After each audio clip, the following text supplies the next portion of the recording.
Welcome to the Bridge Podcast, a podcast featuring heart-centered leaders, artists, healers, speakers, and creatives who are leading a new paradigm through their own personal embodiment. Join us to explore the evolution of humanity that we see happening on our planet and how the intersection of art and humanity may be the key to having a new experience on Earth, as we individually and collectively choose to align with a greater peace, unity, harmony, and unconditional love in our everyday lives. Together, we will explore inspiring, insightful, and healing conversations that tap us into the artist within, empower us to be the conscious creators of our reality, and amplify the world we want to see by coming home to our own divinity. Let's dive in.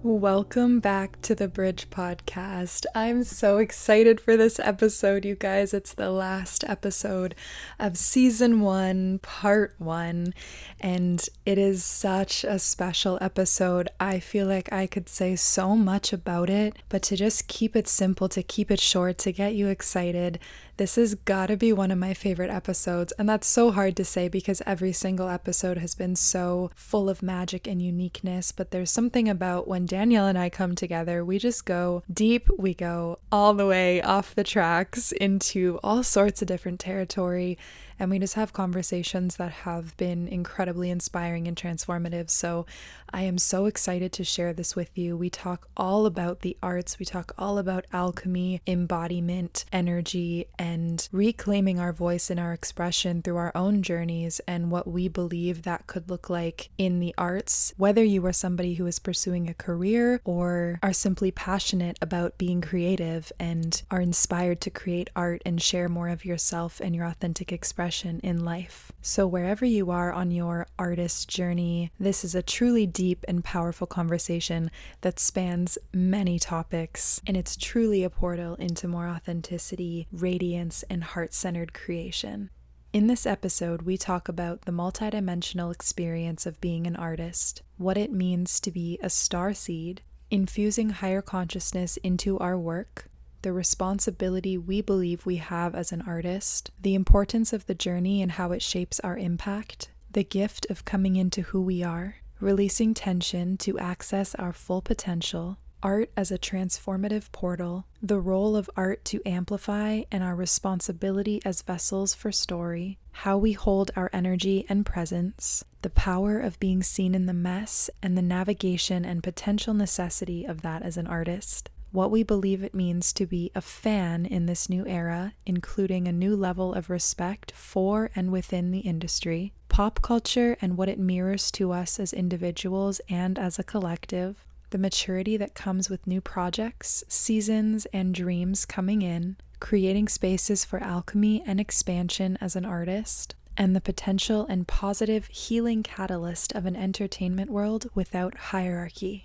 We also discuss the invitation of the Aquarian age, the power of being a mirror, deepening our embodiment to deepen our service, entitlement, judgment, jealousy, perfectionism, and confidence, how to have authentic, ongoing radiance and magnetism, reclaiming our voice, sound, body, and energy field, and the importance of nurturing self on all levels to support wholeness and holistic embodied success. Danielle is a multifaceted performing artist, yogi, energetic cross trainer, and career coach to superachieving superstarseeds, a term she has coined and elaborates on in this conversation.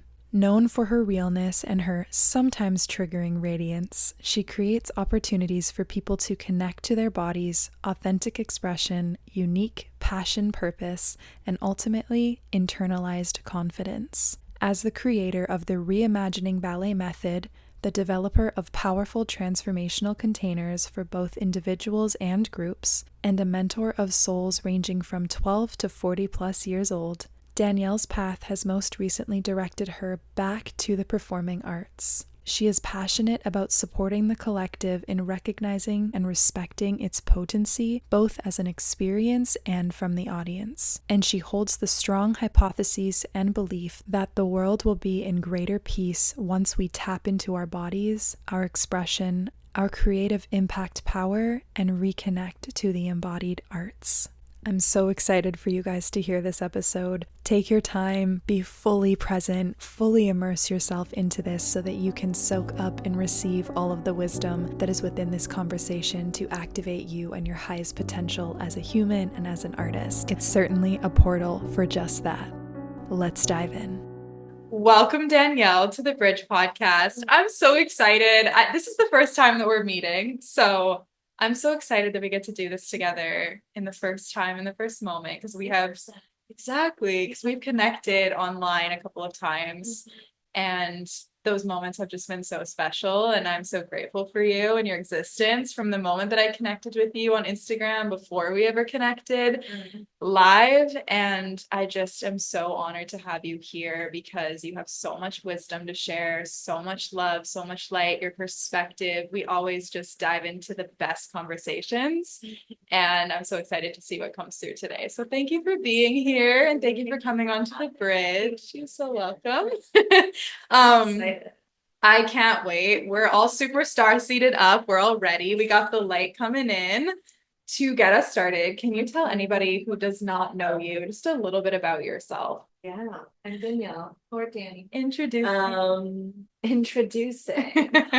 I am a dancer and performing artist, born and raised. Danced since I was 2.5. Started with a mother-daughter ballet and tap classes, where my shoes were so small that they had to, like, my feet were so small they had to make me my own custom ballet shoes. I started competitive dancing and singing when I was 5. Did it all the way up through grade 12. Went to Marymount Manhattan College in New York for 2 years. I didn't know that. Yeah. Wow. I lived Upper East Side. Yes, lived the life. Left after my second year to go to Arts Umbrella. Do you know Arts Umbrella? I heard it. Yeah. Intensive elite dance training program. Yeah, was an incredible. That was probably, actually, to jump a little bit, it was in that portal that I had my first kind of like gaining of consciousness, gaining of presence, also kind of just like contemplating like what does that mean, right? And having like my teacher kind of try to activate my consciousness, my presence more in the terminology of like the placement of my eyeballs in their socket. Whole other conversation, but yes, the details. Right. The director of that program is amazing. So I did that for 2 years, and then I had the opportunity to go live in Amsterdam and do like an exchange program. And the main reason I did that was to be able to be in Europe, to be like based in Europe, to then audition. Be able to easily travel around and do my auditions, like, the kind of like typical audition tour situation. Auditioned my sweet little booty off, exhausted myself completely. COVID happened, and sometimes I joked that I manifested it because I had said like days before, I told my roommates, I was like, I'm exhausted. I need a vacation. I need a break. I don't even know why I'm doing this. Right. Like, I don't remember the why. I'm just grinding away, trying whatever I can to get a job. And losing myself, in the process. So COVID was a huge blessing for me. Went home, relaxed, reconnected through a video that I had done, like a little at-home project that I filmed. It was like all red with somebody that I had been at, like a kind of creative, fun summer intensive, but like very different. It was more just like dancers, choreographers, musicians, composers coming together to kind of fuck around, for lack of a better word, and just like have a good time and like explore things. So I reconnected with somebody that we had really fucked around with there in like the best way possible. Terminology. Fucked around. We fucked around. In the dance studio. In the dance studio, in case anyone was questioning that. And that's when I got into my spiritual path. So that's when, because he was teaching Kundalini yoga every day online, and I started working for him and working with him. And so through that, I actually started teaching it. He would be like, hey, class is in 5 minutes and I don't have Wi-Fi. Can you teach for me? I'd be like, what do you mean? Can I teach for you? Yeah. I don't know what I'm doing. Yeah. And I don't know. Yeah. He's like, it's fine. Just tune in, do some cat cow. Like, you'll be fine. You'll be fine. Breathe. Yeah, right. So through that, I realized that I had like a really innate gift in teaching the Kundalini. And then that's when I was like, okay, let me do my teacher training. Did my teacher training, had like major, just like, I wouldn't say like Kundalini awakenings because it wasn't like that for me, but just like, that's when I really started to connect with myself, with my truth, with my power, with my soul. And then I started creating different offers, different opportunities for people around the world to join me. Like, it's just so transformative, the technology on its own. And then I got into mentoring and coaching one-on-one with people, which I really, really loved. And then I had the opportunity to do a like in-person intensive with somebody in Portugal. Wow. Which was life-changing for both of us. Because you can really like get in deep with people in person. We'll get into that right now. But a little bit about me, 20 minutes in talk. This is great. We're like just getting all the little like sides, you know. Yeah. It's so fascinating because there's so many things you don't know about people that you've connected with. And it's beautiful to hear more from their perspective because it almost like fills in the essence that you feel. That's what I feel about it. And so I love that it expands my, connection to you, just hearing about your journey. Yeah. Okay, let me finish it. Let me close the gap between then and now. Bridge the gap. Bridge. You said it. We're bridging. I had to. We're bridging. We're bridging. All the bridges. All the bridges. Yeah. So then at some point in there, I moved to Tulum. Did I, won't portal too deep into that portal, but very transformative time in my life. Deeply grateful for it. Came home, had to really integrate because it was a lot. It was a lot to be in that kind of like constant soul maneuvering and alchemy and excavation. Right. But it's also a lot when you're no longer there and now have to integrate in all of those facets of yourself too. Yeah. Then I went into a chapter of getting back into the dance studio, which was really like, in my time in Tulum, I thought I couldn't do both. And I know we've talked about this and you've had this experience too, but I really thought that I had to choose either coaching and mentoring. And like, being on my spiritual path and like, the thought leader coaching world or be in the dance world. Right. And it was really, really hard for me to, I say surrender. Like I had to really re-surrender back into my dancing self, my dancing body, my performing arts body. That's so real. We'll get into that. Yeah. And so finally I did.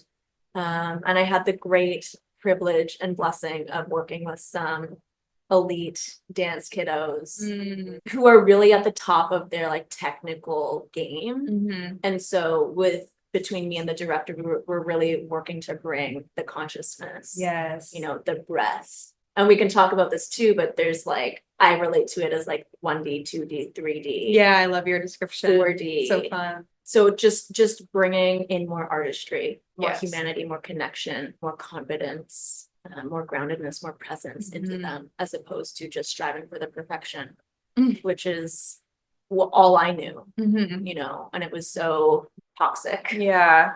So crazy that you're ending on that note. I mean, maybe you're not done, but one more little chapter. No, I must say you're so right, because as you were saying that, I'm like, the arts is about all those things you listed. It's the depth, the confidence, the breath. Like it is humanity expressed almost like uninhibited. I always say unkinked hose territory. It's so fun because it's like there's no kinks in your hose. You just get to flow in your natural essence. A lot of people have been like, I like that. I'm like, same. So I run with it. But I mean, should you rename your podcast to Unkinked Toes? No, that could have so many meanings though. Why are you laughing?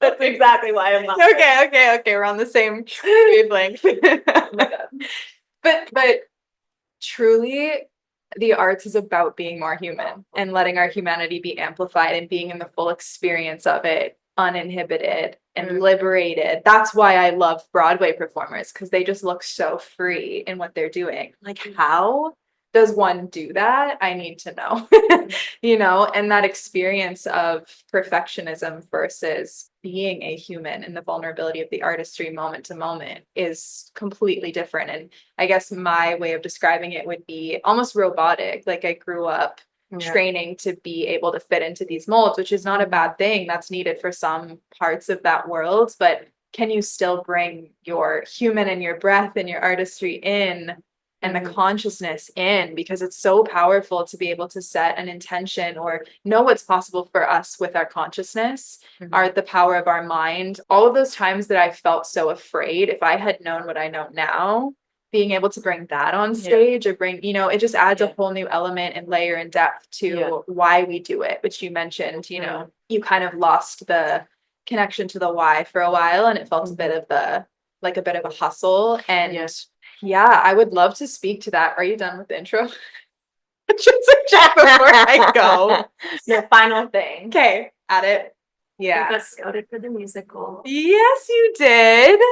But this is an interesting thing. Yeah. Right? Yeah. He actually started by doing Kundalini sessions with me. Right. And it was him listening to me do the Kundalini yoga tune-in that had him literally be like, wait, there's something in your sound. Wow. That is like, I just got chills. Close.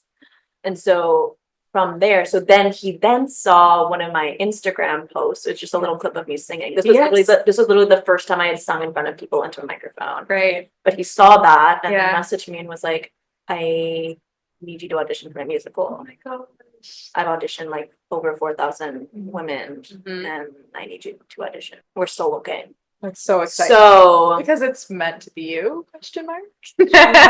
Question mark. What's meant for you will find you. Right.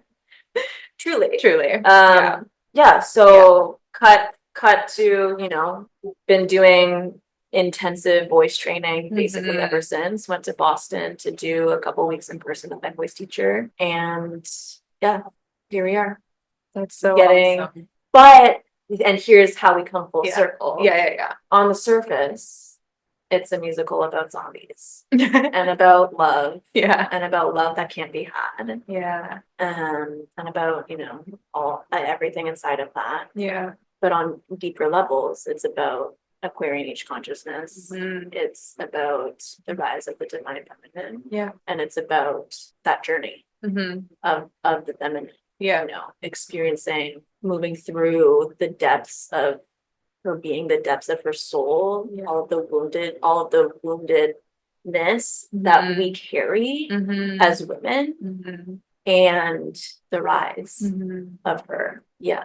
So that brings us to training every goddamn day, trying to find the inner courage to listen to myself screech and sound like a dying sheep so that I can stretch my vocal cords and hit these notes and really just be able to, again, circling back to the performing arts, have the different tools to be able to now utilize them to tap into the emotionality, to tap into the connection to myself and to the character and to whatever I'm channeling on stage, you know, or recording. Yeah. The value that we have when we have that awareness and that consciousness and the practices that we have and the connection to our body, bringing that, because it's athleticism, you know, when you're a performer, when you're doing musical theater, it's phenomenal how you have to take care of yourself, the self-awareness you need to have in order to tell story and give your vessel over to that, and the preparation you're giving it over in the whole process. Like when they talk about Wicked,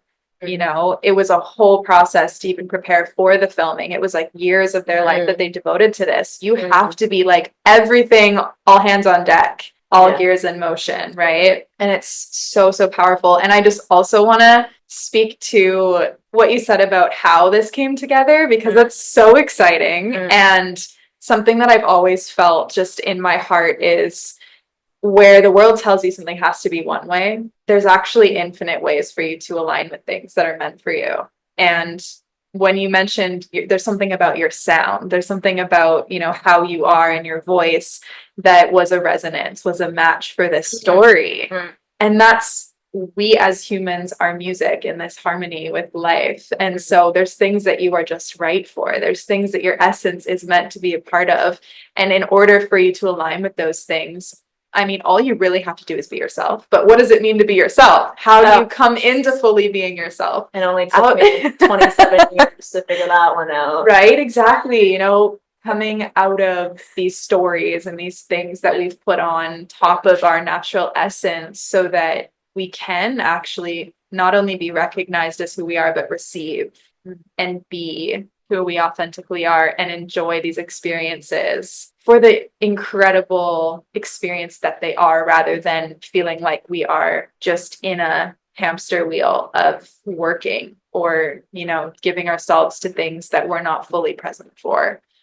So I'm really glad that you shared that, because it's so beautiful and it's so true that anything that's for you can find you if you are just authentically living your truth, which you still are. And if it's meant for you, it'll find you. Yeah. Like, that's the tea. You know, That's it's like the tea. even the way that that's the tea. That's how the universe works. If you didn't know. Yeah, it's like even this, you know, it's like all the synchronicities. You just like, oh my God, I can't believe it. It's like, of course. Well, but also of course, because it's what was meant to happen, you know. But I do have a story on that note that I think is really symbolic. Tell it. So again, this character is like very deep, right? She's symbolizing, she's embodying the wounded feminine for the first chunk of it. And the song that I auditioned with, the song that we've been really working on, is really juicy. It's really emotional. Yeah. It is the first thing. So I did my ayahuasca ceremony at this point. It was like September 2023. It was really intense for me for a lot of reasons. Won't get into it. But for a year and a half, I like was just kind of wading in the waters, trying to like comprehend what the fuck I just experienced. Yeah. And this song was the first thing that really like started to help me cathartically move that energy and understand and heal and just feel it. Yeah. You know, and I think this can be a whole conversation we go into is like the power of the performing arts in all of the ways, but when you can just let it move you. Yeah. You know, when you find the right movement, when you find the right songs that can move the energy inside of you, just like so it just happens. Yes. Yeah. So all of that to say, all of that to say. So here's the really interesting thing. Your brain. Okay, so we have like all of these like muscles. Tell me. Actually, it's more the skull. We're talking more the skull right now. So your skull has all these different like little parts. Right? It's not just like one solid thing. Yeah. So my voice teacher was telling me like a lot of the work that I'm doing, it is to get my skull to vibrate these notes. I love that. Right. And so as we were talking, because he's also very like connected to the soul, to spirituality, to that realm. Yeah. How I then connected it back to Kundalini is that we store all of our traumas, all of our wounds, all of our experiences that energy in our physical body. Yeah. So when you do something like Kundalini yoga, or really anything you do, but I'll use Kundalini yoga because that's really what I know and I've experienced and practiced and seen it shift in myself, is that the more you do a practice like that, your bone structure, your skull, your bone structure in your face and your body starts to shift. Yeah. Right. Because you're letting go of all of the tension that you're holding. Yeah. In all of these different ways. Yeah. And so all of a sudden, I was able to, like, of course, synchronistically with all of the shit I'm moving through in my life and the eclipse and my blah, blah, blah, blah. All of a sudden, I come in from one day to the next and I'm able to, like, vibrate these notes. Yeah. On the other side of, like, a really fucking deep ass self-reconciliation portal. Yes. I'd had the night before. And isn't that the whole point? Yeah. Like, actually, truly. Right. And so it's just like, oh, shit. Yeah, because it's the frequency. Like now, all of a sudden, I'd had also more of the life experience that I needed to more fully sync up with the frequency of this character and to be able to move this song, this character, this energy. So, you know, fun stories. It's everything. It's everything and every reason why I wanted to have this conversation with you, because this is what my life's been like behind closed doors. my favorite musicals, my favorite songs, like as I was going through all these wild portals on my human journey, all of a sudden I would be inspired to listen to a song. I'd sing it. I'd feel like I am that character. And the way that it moved through my body was unlike anything I'd experienced before. And I was like, oh my God. And you said something about how, I wanted to gather this thought. Yeah, pull it back. I said a lot. Got me your noodle. It's a long one. Gross sound. So aggressive. Yes, we both were mentioning this, how our life can be poured into the performing arts, but then you mentioned how the performing arts can serve us in our life and be so healing and be so restorative and nourishing and just almost like the mirror we've always needed to experience ourselves through in something that lights us up. I mean, not everyone wants to sing and dance and do what we're doing, but for us, in some way, it really helps. But like, imagine for anybody, anything that you love, any movie, any music, any video game, I don't know, the things that you love, there's something in that for you. There's something about yourself that you're wanting to express, to experience. And I'm even just going to add this in a little bit, that even things that are maybe more aggressive or darker, that some people might say, don't do that, or don't focus on that, or don't put that into reality, because I hear that a lot too. If you look at it from a different consciousness level, you can see how emotionally something is. I mean, I'll just speak for myself. I feel like I can see emotionally something shifting and something moving towards more of their natural state just through a different expression, which I think for me, that's been really helpful, because even before I was like, I wouldn't want to do these kind of projects or these kind of projects. And that's fine if I never do, because maybe I just don't resonate. My essence isn't right for them, and that's fine. But in order for me to not have a fear or judgment around something that I don't resonate with, I have to expand my perspective and my awareness to see it from more of a loving lens, because then I can be more at peace, more harmonious, more, centered in my own self, and give my essence to the things that are right for me. And I think that goes for not only art, it goes for everything in life. Like if there's something you judge or you're afraid of, the integration of that so that you can stay in your own sound. I always talk about like tuning your own guitar, like tuning notes on a guitar. You're literally tuning your human to your natural state. And you can tell the more you embody your natural essence when things are off tune and when things are out of whack.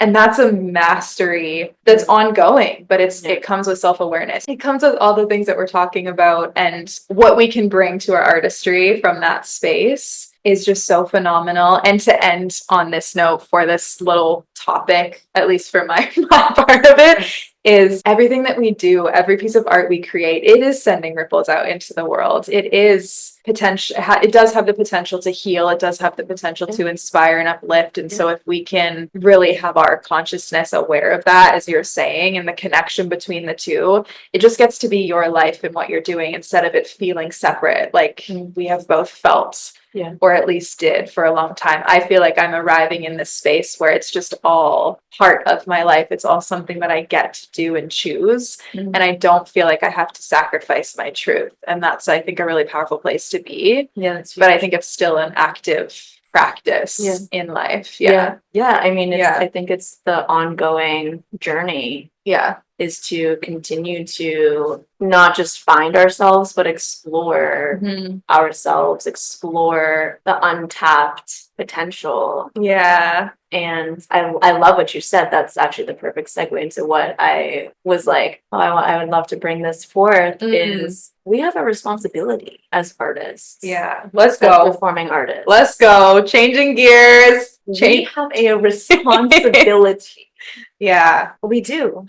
I feel the weight of this one. Like, it's powerful. Because it is humanity. It is the expression of humanity. It is a way in which we can connect as humans beyond words. Yes, sometimes, performing arts includes words. Obviously, singing includes a lot of spoken words that most people will understand. But dance nowadays also includes, spoken word or singing, in whatever ways. Yeah. And my voice teacher says, artists are the not quite dead amongst the living dead.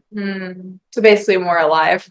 So basically my interpretation of that is we are the ones who are choosing to do something about the state that we're in and alchemizing it and creating something with it. We we are using our creative outlets to move our energy.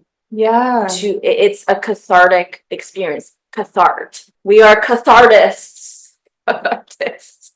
I love it. The word I came up with the other day. Yeah. You know, yeah, because, you know, and I think this goes back to like growing up, that's not what art was about for me. It was about perfection, right? It was about trying to fit into whatever mold that I didn't know that a company was looking for, to wear the right color pants, with these color socks. And like, would they prefer this or this or this to fit into the mold? Yeah.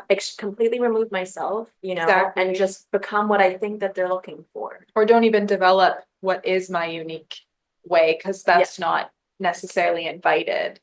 In some cases. And that too. And that too. We are encouraged to smile and nod. Yes. Smile and wait for your award. Yes.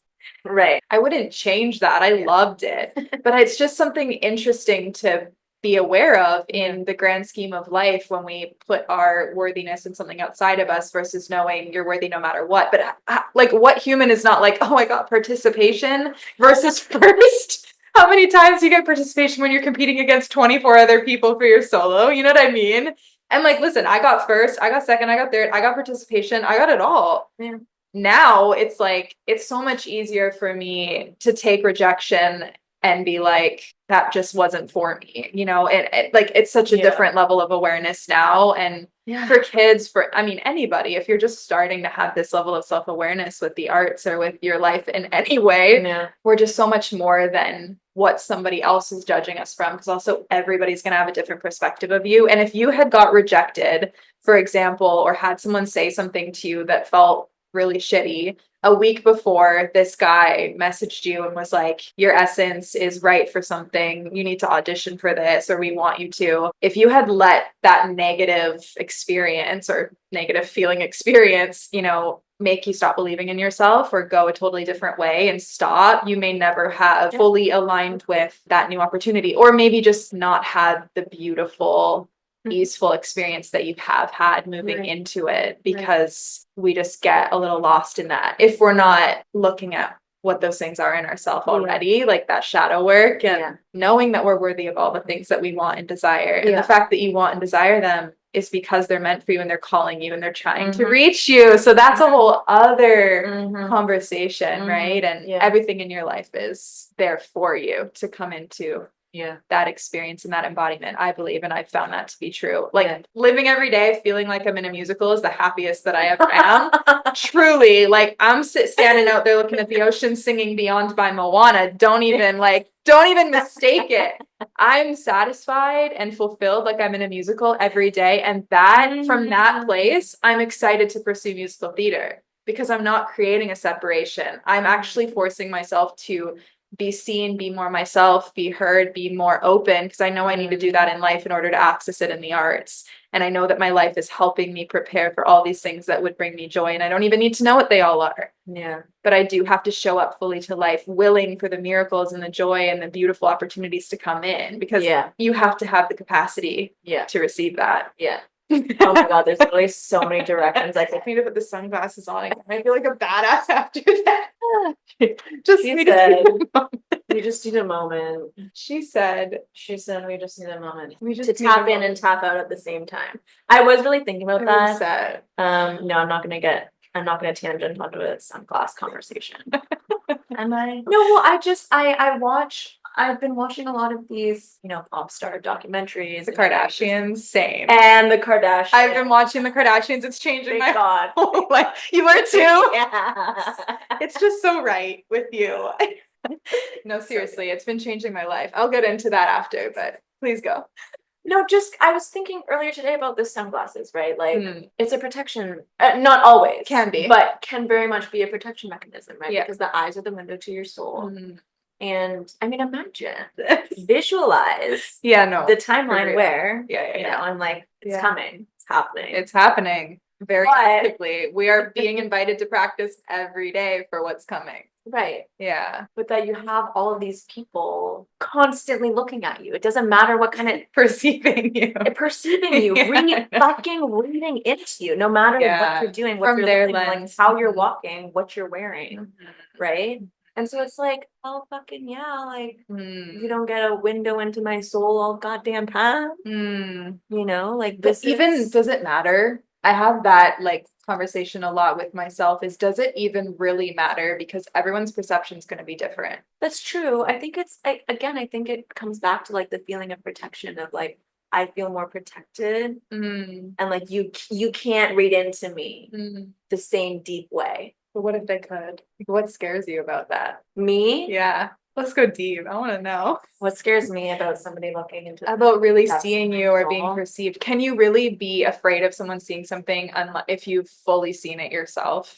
Totally. Yeah. But I don't know if I believe that we're ever going to fully see the totality of ourselves. Like I feel like that's a part of the life journey is to continue through the life experiences, see all of the little different angles of yourself, the nooks and the crannies, the wonders and the woes and the wonders and the wounds. Yeah. And but can we come into love with all of it? Like all of the potential perspectives or perceptions of us? Totally. I think that's what excites me. I just think that I can understand how there's like things you can be moving through in your life and you're like, can you just not like just don't read into me right now. Like, you know, like I'm really fucking going through it. Yeah. You know, like just for sure. Yeah. Just let me be here. Is there like a layer of not wanting to be seen when you're going through stuff? Because that's what I wonder. Because in my own journey, I feel like life has been inviting me layer by layer as I've evolved to. Sorry, I'm just wearing your sunglasses to be seen. To be seen in your process, because think of the greats, Meryl Streep, different people, right? The people that affect us the most let us into their process in the art. So why does it have to be any different in life? And I think about this sometimes. I'm not saying you have to do this, but it's something that I've been curious about because I used to put my whole heart out there and my vulnerability out there, and I didn't really question it because it's just what felt right in my heart. And then obviously I've grown and matured and evolved, but there's still this pure love that I feel. It feels like authenticity. I'm tattooed, so I just have I was like, is she holding a hair? Did she see a hair and catching a hair? No, the authenticity. I feel like it's just seeing it all, feeling it all, loving it all, and being willing to be witnessed in it all and letting it affect people however it affects people. Because if you let how people perceive you affect your art, you wouldn't show up and pursue the role in your highest potential. But your role of being who you are in life, in the world, not on a camera, is the same. And people perceiving you, that's where what do they call it? The veil, the rose-colored glass. I don't know. There's different names for it. That's where like all of that separation it's like an invisible wall that just falls. There's no separation between the arts and your life in that way. Yeah. But then like, don't you want there to be? In what way? Like, I think it naturally, if you're not resistant and you're not afraid, it will naturally have a healthy separation just by you honoring your truth and showing up to your life, because your focus and your energy is going to be fully in that thing and in the why you're doing it. You know what I mean? And there won't actually be this like, oh, I have to protect myself or control something, because that's just you not wanting to be seen, but then you're limiting yourself in your art. That's just what I've learned. I can go off. No, the sunglasses are just, but this is like code. This is real. Like I appreciate we're doing it again. We're getting I felt it and I just didn't trust it. So thank you. This is the real stuff. I love it. I love this challenge, and I'm here to be challenged, and I love this. Yeah, I think this is super interesting, and I'm going to keep chewing on this probably the rest of my life and as this timeline unfolds. Amen. But yeah, I think I'm not like challenging you and I'm just like, this has genuinely been my question and exploration. And I love that. And I love that idea of not only openness and like, I don't have anything to hide or to hide behind. And I think that a reality, a world in which that is how we can all feel safe. We have to feel safe. That's it. And it's the safety. Yeah. And I would not feel fucking safe with the way that, you know, especially social media trolls and, you know, people for literally no reason just come at you. Yeah. Right. So it's like, yeah, no, I don't feel safe. So to live in a world where that safety, not only amongst your close people, but amongst social media, fans, you know, followers, whatever it is. I fucking love that. I think that's beautiful. Yeah. You know? Yeah, I think that's really beautiful. Yeah. There's so much there. I think one thing that arises when you say, you know, like people, followers, fans. I'm not saying that you can't be fans of people. I'm fans of lots of people. I don't necessarily resonate with the word. Yeah, no, me neither. You know what I mean? I've never been like a fangirl, you know, like like it just felt a little weird. I think what excites me about how do I want to enter into this? This has always been at the heart of my desire. I love how Kim Kardashian talks about, I always wanted to be famous. I would have done anything to be famous. I want to speak from my perspective of, I was so excited graduating when I was 18. I was like, I just want to go to California. I want to perform. I want to be famous. I've always wanted to be a singer. Like, I wanted that. Obviously, I love the arts. So that's just like obviously there. But it was always because I wanted to help people. I wanted to, like, when I saw people meet their idols, meet performers, it was like the way that changes their life, the way it changed mine to get to see people live. But as I've evolved and my consciousness has evolved, it's a human being in touch with their art and their humanity and sharing that, which is something that I did not feel safe to do for most of my life. I didn't feel fully embodied, not that we're ever fully embodied, but I didn't feel able to be expressed the way that I was witnessing artists be. And I think a lot of the world loves the arts and loves artists. And there's this like hierarchy that happens because we want that version of ourselves, whatever that looks like. Yeah. And we're like plastering it onto these people, which is not fair. It's not healthy. It's not responsible. It's not any of it. And the more aware and conscious one becomes, I think the more you realize they're just another human being. Yeah. And you can still admire them and love them and respect them and all, like you can be a fan, but I think even saying like, I guess it all depends on your association and the meaning behind what you say. Cause you can say, oh, I love my fans. And it's not you thinking that, you know, exactly. And you not, you know, a lot of artists actually come to mind with, you know, there's just this, we're all just humans. And I love that you love what I'm doing. But for me, it's like, I want to be an example of what I want others to be able to embody and do themselves. And I want to help and there's the people that I look up to per se have always been those people at the heart and core of who they are. And I really respect and admire that. Like Miley Cyrus, Demi Lovato, Katy Perry, like J-Lo, there's something about all of them that reminds me of parts of myself. I think that that's like the conversation we need to have is how are we loving each other and inspiring each other as a human collective. And like you said, not the craziness of social media. If you just look beyond all of it, go a little bit above with our perspective, it's like, why are those people doing that? And how can we help bring more love and harmony to the people who are like hating on us? Because again, it's like maybe responding in a way that's on us. No way. Do that. You can respond in a way that's healing to somebody who's hating. Also, if you've mastered that in yourself. And I think that's the responsibility of an artist. It really is like embodying more unity consciousness, to be honest. Exactly. It's all take it away.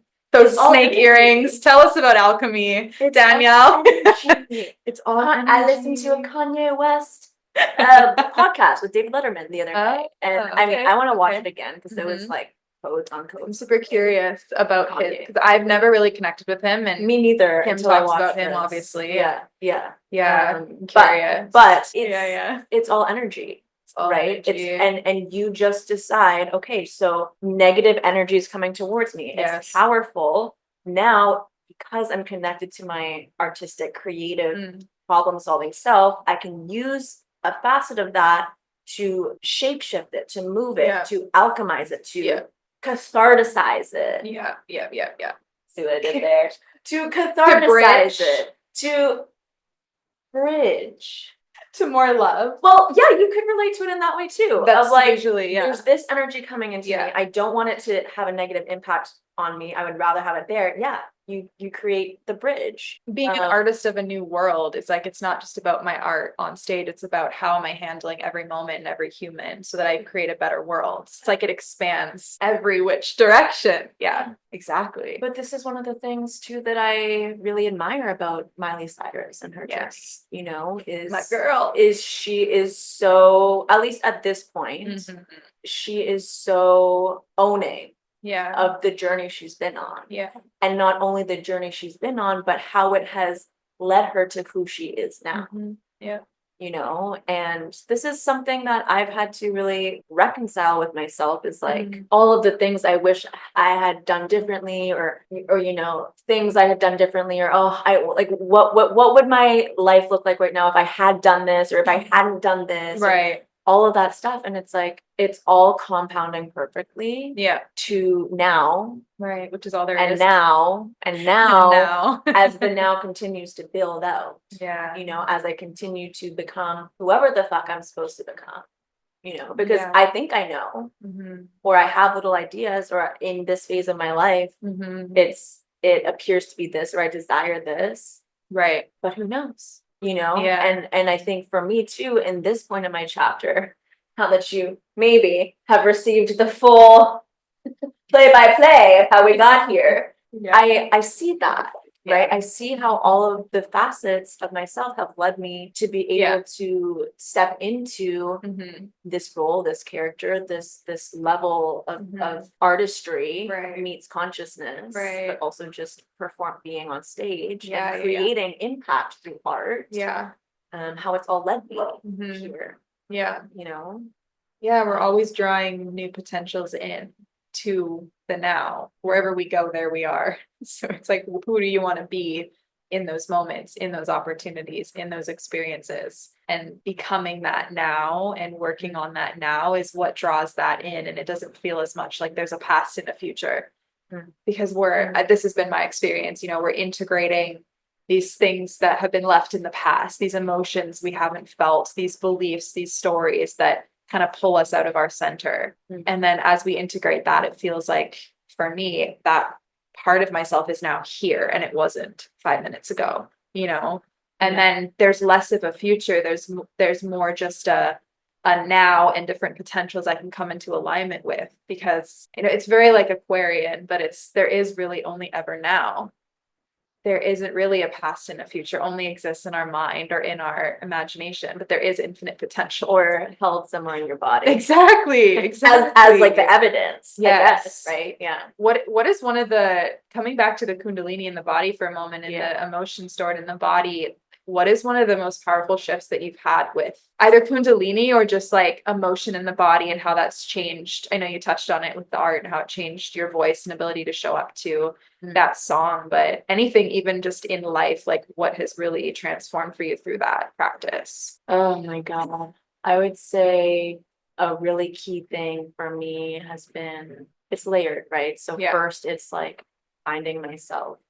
I had no sense of who I was. Like it wasn't really ever for me, like when I was auditioning, like when I was younger, it was never really so much removing myself. It was like I didn't know who I was. I didn't actually really have any character, any personality, any sense of self to bring forth, because I just hadn't developed that. You know, I had worn a uniform to everything that I did growing up, you know, like, and even that, like I dress to express.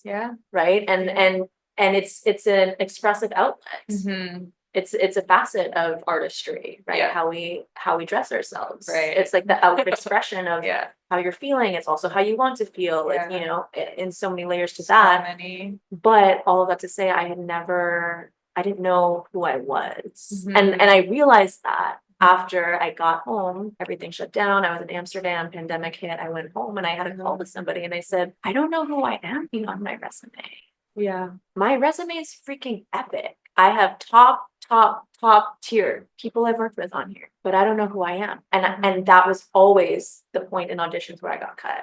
Was where like I had to bring out unique self, a part of myself, right? If I look back, whether I got cut first round, whether I made it to the 6 out of 4. Yeah, I relate to You that. know? So, and it's like existing inside of the ever evolvingness of yourself, Yes. right? Not like, this is who I am. I write it down on paper. I repeat it to myself. This is it. It's like, as you said, it freaking changes every day. We let life and art be the container that we're ever flowing through. Right. Yeah. Yeah. So that, and then on top of that was my confidence. Mm-hmm. My mom used to always say, you just need to have more confidence in yourself. Like, you're so good, blah, blah, blah, blah. And I'd be like, I am confident, whatever. But the more conscious I become, the more I realize how much I lacked confidence, and also the places that I still lack confidence. Yeah. Yeah. And to tie it back to like me now being in the dance studio, going into ballet class, you know, going into an improv class, doing the singing work. It's so fascinating. I'm curious if you've had this experience too. Like, it's so fascinating re-entering the studio from this state of self-awareness. That's what it is. It is. To be like, oh, interesting. I chose to stand here today. That is showing me where where my confidence level is at. Yeah. Or, oh, I stood in the front. I was okay to stand front and center for this exercise, but now we're doing and those energetics have always been present. Totally. Like growing up as dancers, think of teachers saying like, okay, switch lines. Yeah. Like we just weren't having these conversations though. Right. Yeah. And so it's like, I don't know. I just started to see the arts also as like such a amplifier of the self-awareness bits. Like, it's so clear. Even right now, you know, like the practices, the voice practices I'm avoiding. Yeah. I was really trying to get into, well, why am I like the preparation for an audition I'm avoiding? I feel Let's get into that. Let's get into it. Let's do it, please. But it's so interesting because I realized it this morning. Yeah. Right. Yeah. And it connects to the maturity 100%. that is involved with the exercises that I'm tapping into. There's a lot more nuance is the word that I really got into today, was nuance. I can't just sing it and be thinking about something else. It's not just about the physical anymore. It's like, have to be very present. Full ass capacity. I have to be tapped into my maturity. I have to be tapped into the nuance and the mental, you know, subtleties. All of you is choosing it and to be there. Yeah. And so okay, I realize that that's actually what I'm avoiding, right? It's not the dynamic exercise. It's like those things that I have to subconsciously and now consciously apply in order to do those exercises. But now I have the opportunity to look into, you know, it's just like, the mirror you're ready for, the teacher, the mirror of that opportunity, right? Means you're ready. Right. And it's so exciting. And Moana 2 is coming to my mind because have you seen it? Not the second. Oh my God, you gotta see it. Like now, like tonight, you need to watch it. Pause the recording. Like, we're going to go watch Moana. Actually, no. We'll do part 2 after you watch Moana 2. Great. I'm just gonna say, because the way that I watched it recently with my cousin, the way it came into my life, like, was so medicinal and was so what I needed. And part of that journey and that story, she goes out again to unite with all the islands. So synchronistic. Her and Elsa are bridges to worlds coming together, people coming together. So I just resonate with that so deeply. But there's a part in I think her ancestor is who tells her, you know, when you did this before, you didn't have as much awareness or maturity to realize what could happen, what you're letting go of, like the reality of putting yourself fully into a dream timeline or experience, all of the things that you won't be doing while you're doing that. It's almost like there's these fears of really putting ourselves fully into one space because we are so multidimensional. We do have so many parts of us and parts of life. And it's like, you have to take it all with you. I don't know about you. I can only do something 100%. Like, I can't half it. I can't. And that's a blessing, but to learn how to master that and align with that. Yeah. And to really be like, if I fully choose this, what does that mean for me? And what parts of me are not yet on board? What grief does that bring up? I can literally feel the emotion thinking about it. Like, even just moving somewhere different to pursue arts or to have a job of a certain kind, right? An opportunity. everything that you're letting go of. And it like wakes you up, because it is a death and rebirth. It's like you're going to be leaving an old version of yourself over and over and over again. And at least like the versions of you that are holding on to limitations, or like we have to blast through all of that in order to access our infinite self and be like, okay, what does this really mean for me? And what do these parts of me need? And it brings us more to life. I've experienced that, at least. It's my life is happening right now, and I'm not always going to be where I am. I'm not always going to be around family in this way, or I'm not always, going to be this version of me. So how can I, literally as if I was in a movie too, sometimes I think about that, because it puts this like, I'm being seen, but the universe is always seeing you that way. So the arts is like that amplifier of the mirror, that you are being seen in this story, but your life is that every day. So what if today and your practice was actually on camera, was part of the story? How fully would you show up to it? And it really calls you out to all the places you're being like, nah, it's fine, nah, lazy, now I'll put it off. And I don't think that's a bad thing, just to add this in. I think someone sent me something the other day and asked for my opinion on it when it comes to self-sabotage or like resistance. And it was about capacity. I was like, I 100% agree that sometimes we self-sabotage and we put things off because on a higher level, we want to give our full self to it, and we're not yet ready to. There's something that needs to shift or tweak or refine so that we can fully show up to that experience with all of us. Because I've had dreams and things come in where it was all perfect as it was, but I was like, oh my God, not all of me is ready to receive this in the way that at least I think I want it to happen. But everything is perfect and everything is teaching us always. And to be able to see it that way, it's beautiful. But I think it also is something to be like, okay, how can I bring my full self to this and be prepared to bring my full self to this? Because that's when it gets real, and it really gets into the humanity of not just the role, but the role in your life of who you are and how you evolve, and how that changes with everyone and everything all the time. It's so trippy. I think it's really trippy, and it's really trippy to be an artist because of what you have said, right? That there is this very blurred line where your life and your life's work, your work is your life. Literally, your work is your life, right? And how much separation do you create, and can you create separation? And is there separation? And if arts is an amplification of the human experience and of creating connection, then the less of a filter you put on it, the more you allow yourself to be seen, the more connection you can create. And there's something from the Lady Gaga. She said, so interesting, so many levels, right? Of like, again, pain in the physical body and what that's telling us, and the way that she has experienced, I don't know if she continues to experience it, but so much physical pain, right? Because physical pain is trying to show us something, but it's the like physical manifestation of the emotional pain, But what she said, which really stuck with me, is that being an artist is, how did she phrase it? Being an artist is like having open heart surgery all the time, because you are it, and you create it so that it can be that portal of alchemy, that catharsis. But in doing that, you also, a song pops off, for example, right? And then, you think about Taylor Swift having to then perform these songs she wrote as cathartic releases over and over and over again. And you wonder, like, even for me, having like the way that I channel, like literally past life healing through singing this song.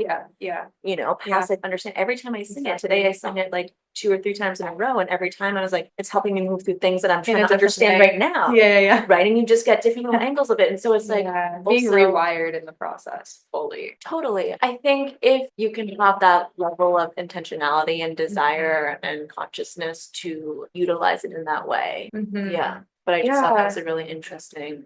That's so beautiful.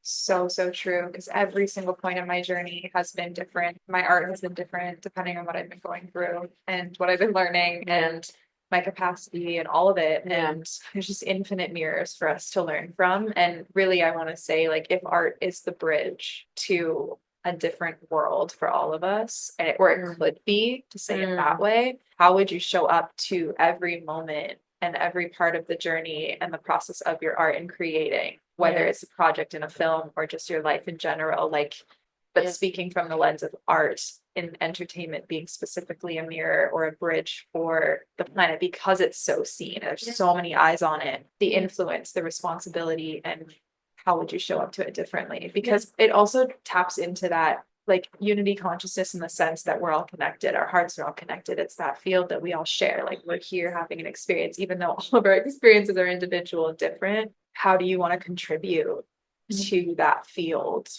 Because it does affect you if everybody is you. And you know, what ripples do you want to put out? What mirror do you want to be? And letting go of the small self that thinks, oh, I need to be important and worthy. And what do you also want to liberate in other people to allow themselves to feel and experience and live through, and to be okay having others witness. Like, what do you want to inspire? What do you want to Well, it's like your thriving is somebody else's thriving. Liberate. I really believe that. When you're liberated, you give everyone else permission to be liberated. When you live more in love and in the heart, you give others permission to find that for themselves, and that harmony of all of us tuning to who we are, so that we can really experience a different world, and let art be like an amplification and an extension of that. Is so beautiful. And again, with that, circling back to, there's a responsibility that we have. As artists, as creators, as the ones, even it depends, right? There's so many, you could be teaching, you could be experiencing it, you could be audience member, you could be the performing artist, you could be the dancer, you could be the singer, you could be the choreographer, you could be the lighting director, you could be the sound person, blah, blah, blah. But if we want to be taken seriously in the arts, because there's a huge polarity, right?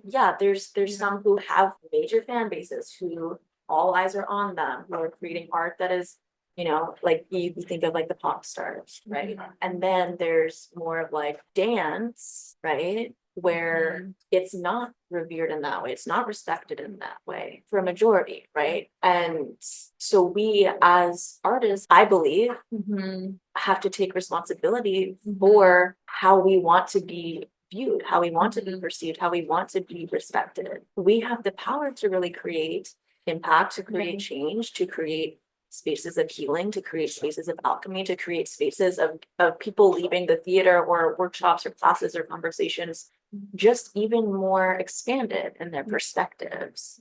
Like even just leaving thinking about things more.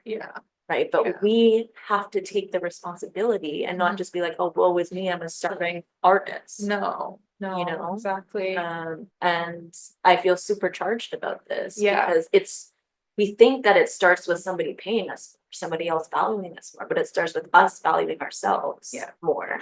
Otherwise, you'll always be seeking that thing, and you'll be and we're not in our power.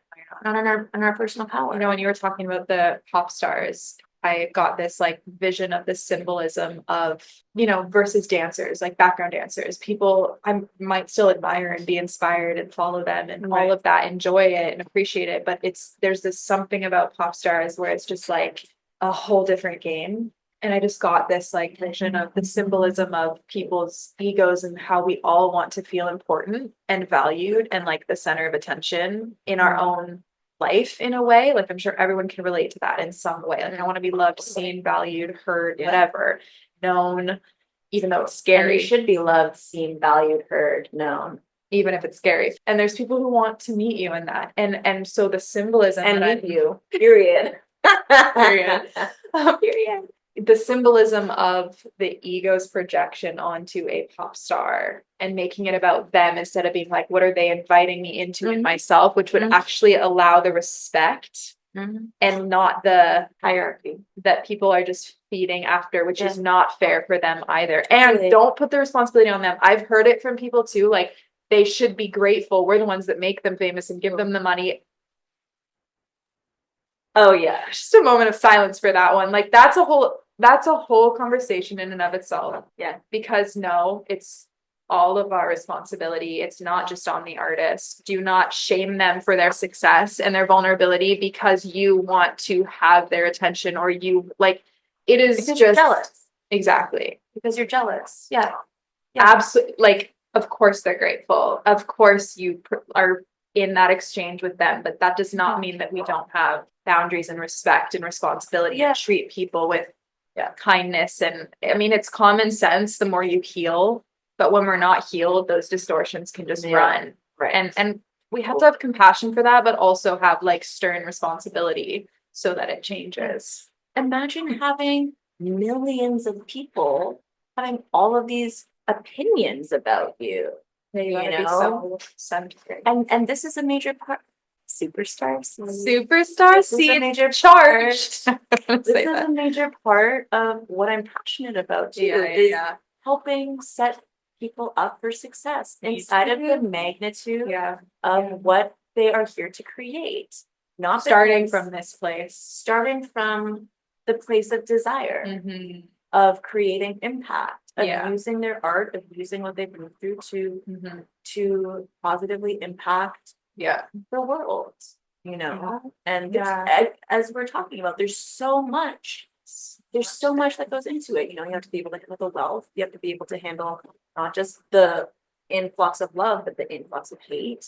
Now you have all of these people who are asking you all these questions. You have to be able to make decisions. You know, you have to be grounded into your truth and trust, have the confidence in yourself that whatever decision you make is going to be the right decision. You can always change it moving forward. And you know, like there's all of these layers and levels of things. How do you want to express yourself? You know, that go into it. And I'm not saying I have all the answers, but I have the desire to walk with people. You know, and you have to have the auric strength, the tenacity.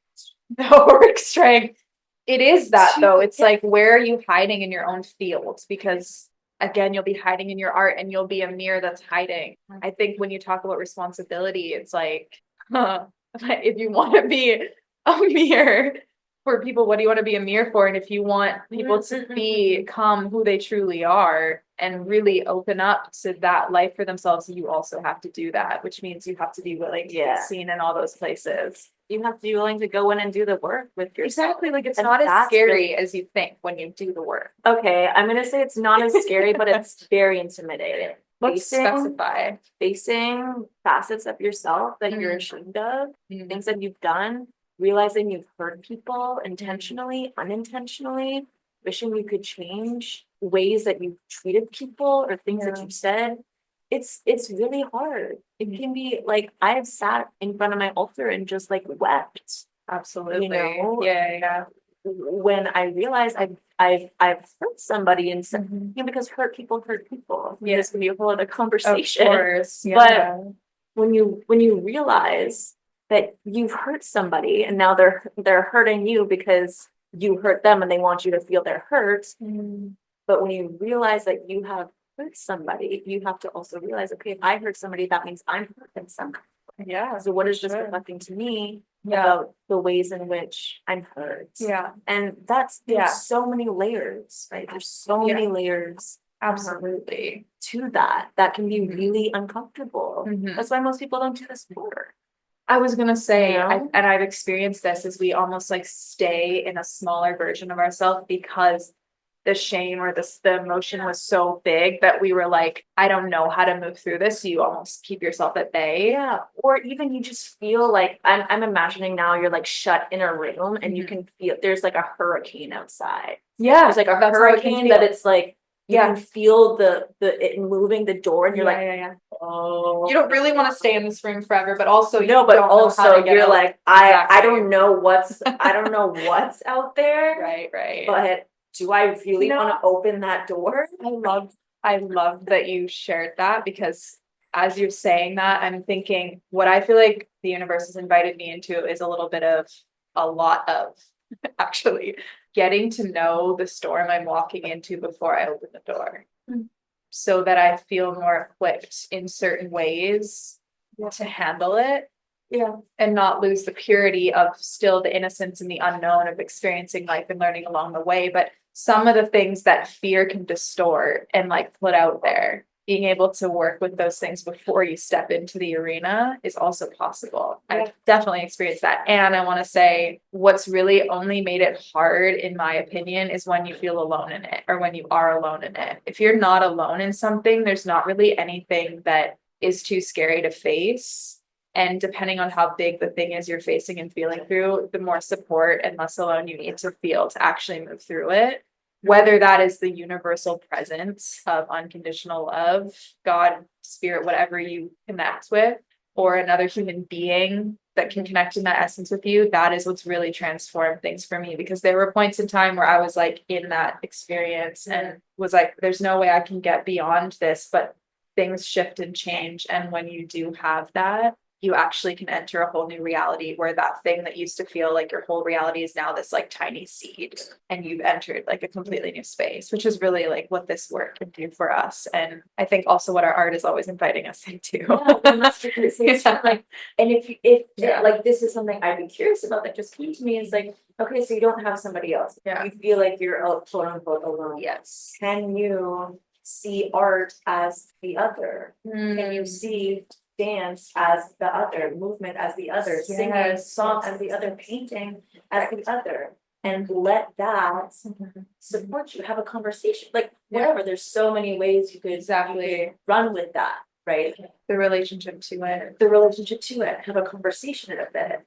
You know, and I've gotten so much, you know, and I think that this is again the power of the arts, the power. I'll use the physical body for this example. A lot of time we don't know, right? An emotion comes up, or you feel something in your body, or even you feel pain in your body. And just starting to either have a conversation with it, and again trust your intuition and what it then will respond to and speak to you, and or locate it and just start to move it. Again, tapping into your intuition and just moving it in whatever way, like, you know, feels supportive, and let the energy show you, let the energy, like, let your body move you. Let yourself be danced. And because it's like we think, dance. That's the best song. Anytime we need a mood boost, but not skipping the stress. Sometimes we do. Let me just make that clear. Sometimes we do. Like I've been in a little bit of that phase of like I was so much in the depths. And now the past like week or two, I've been like, I just need to like float a little bit. Go. You know, I'm getting things. I'm like, let me just, you know, put that in my shopping cart and save that for save that shit for later. Take the shopping cart from the store home with you, and then you take it out. It's like unboxing. And then you leave it in the cupboard until you're ready to deal with it. That's a cool metaphor, is ordering from your dream life and then unboxing it. You know, like how people unbox like a package. I've never thought of that before. That could be a cool meditation. And just see like what little trinkets it offers. Superstarseed. No, because you're tapping into, it's just a different container or path or channel that your future life can talk to you. Your future self can give you little clues and keys and see how that feels and how you relate to it. And I think what's fun about that, and I've done meditations kind of like this with clients before, which is really fun, like with the objects, like if you if you do it as a meditation, a visualization, and you're unpacking and you just get all these objects, then it becomes this like fun symbolic journey of like, okay, who knows what the fuck this like, you know, teacup symbolizes, or the microphone, you know, whatever it is that you're getting in this little box, becomes also like a fun little game journey, you know, to like, okay, well, let's see what this means. Maybe you'll find out tomorrow. Maybe you'll find out in 40 years. You know, but I wanted to circle back to something. Jealousy. This like polarity, because that was coming up as we were talking about like fans and the hierarchy and the polarity, and the way we put people on pedestals if we're really just like inspired by them, or the other extreme, which manifests in like the internet trolls, is the hate, which is a lot of it, maybe not all of it. I don't think that it's all of it, but the jealousy. And I gotta pull the spaghetti noodle in. That's a really. I need to make pasta with all this noodle. That's so like. I think you're pulling the consciousness thread up. I love it. No, literally, it's like this Gemini brain is like. Judgment and jealousy go hand in hand, and when we're projecting the judgment, it's an opportunity to actually recognize what is it about this person or this experience, whatever, that I'm jealous of, that I wish I had for myself. Because you do have it. because you have that potential in you. Yeah. But I think it can be interesting to kind of view, like, we'll just call them haters for now, but like in this way, like, or even anybody who just like strongly like resists you, is that it is this at its root, at a deeper layer, maybe it's root, who knows where the roots go, but at a deeper layer, there's elements of jealousy. If you're catching yourself judging somebody. Judgment is such a powerful mirror. Truly. I love it. It's been such a great teacher. Like now it excites me because I know what it is. So it's like, oh, okay, where is this going to take me? And I'm glad that you brought up the jealousy, because what immediately comes to my mind is jealousy, envy. It's you're tapping into something that you want. Mel Robbins actually said this. I think it was Mel Robbins so beautifully. She's like, I don't care about having, and she actually said a New York penthouse, and she described things that I want. She's like, I don't care about that. I don't want it.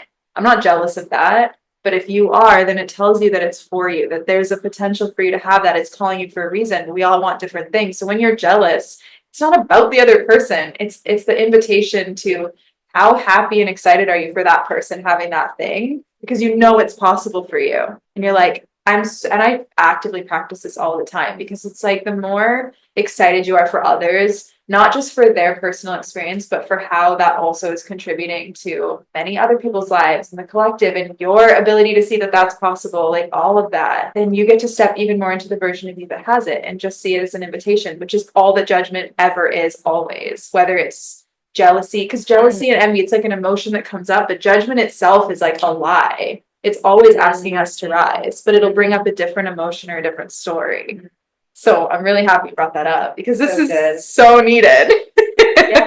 Yeah. And I think, you know, we look at, or I look at my journey in the arts, and there was, even recently, you know, you just catch yourself judging people and you're like, oh, shit. It happens. But the question is, can you take that and say, what am I going to learn from this or get from this? Like, what is this judgment trying to invite me into? Right. And do I have the readiness, the desire, the awareness, the tools to dive deeper into this? You know, and I think I want to also speak this for all of you, for myself too, because I've been thinking about this a lot too, you know, this like, oh, would get so frustrated because there's always this like, oh, I'm not ready, or, oh, like it would be projected onto me like, oh, you're not ready, or you weren't ready for this, or to have this conversation, or, you know, blah, blah, blah, whatever, for this chat, whatever it is.